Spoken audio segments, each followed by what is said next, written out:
le vainqueur de la course des champions 2004, le vainqueur de la course par équipe avec la Finlande, assisté par Marcus Gronholm. Kovalainen époustouflant depuis le début du week-end parisien face à Christensen. Monsieur Le Mans, 7 victoires au Mans, 9 participations, qui avait éliminé Kovalainen l'année dernière. Kovalainen veut prendre sa revanche, il a déjà pris sa revanche dans la course par équipe. Kovalainen n'a pas encore été battu depuis qu'il est ici au Stade de France. Il a tout gagné dans la compétition par équipe. On va voir ce qu'il va faire maintenant. Il a pris un bon départ, en tout cas Kovalainen. Il avait déjà pris quelques mètres d'avance sur Christensen. Ouais, et c'est certainement la voiture qui l'avantage le moins. Aussi bien sur la Renault que sur le Buggy, il est étourdissant. Oui. Mais on voit qu'ici, avec cette Aston Martin, eh bien, ma foi, il est directement dans le coup aussi. Vraiment un bonhomme incroyable. Heikki Kovalainen qui a fait des essais à Jerez la semaine dernière avec la Renault R26. C'est toujours la R26, même si elle est désormais équipée de pneumatiques Bridgestone. Et qu'il y a une nouvelle boîte de vitesse, la Seamless, qui permet de changer de rapport sans plus aucun temps mort, aucune coupure. Et il est en avance, mais il y a match, comme dirait l'autre. Il n'est pas loin, mais il n'est pas loin du tout. Hein. Il doit y avoir moins d'une seconde là. Ouais, voilà, 2 dixièmes. 3 dixièmes à peu près. Ouais.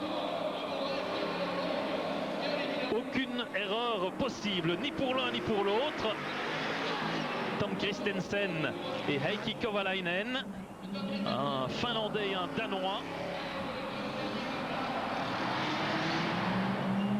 Christensen qui a aussi touché à la F1 dans le passé. Il a fait des essais pour Minardi, pour l'écurie BAR à l'époque, pour Williams aussi. Et puis surtout le spécialiste du Mans, c'est le seul qui a été capable de battre Jack Higgs dans le nombre de victoires. Je sais qu'il y a énormément de respect entre ces deux personnes. Oui, tout à fait. D'ailleurs, Christensen dit toujours, ne m'appelez pas Monsieur Le Mans. Monsieur Le Mans restera toujours Jack Higgs. Exactement.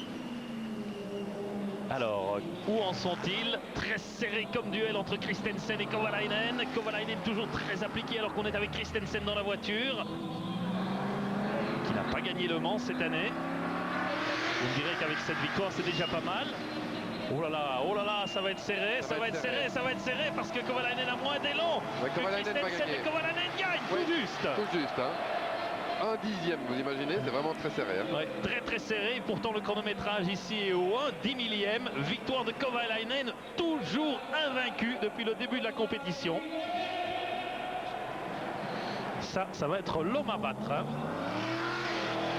S'il continue comme ça, on risque d'avoir une finale Kovalainen-Loeb. Exactement, comme l'année passée. C'est presque notre pronostic, mais on va voir. Hein, on va voir, on n'en est pas encore là, n'anticipons pas.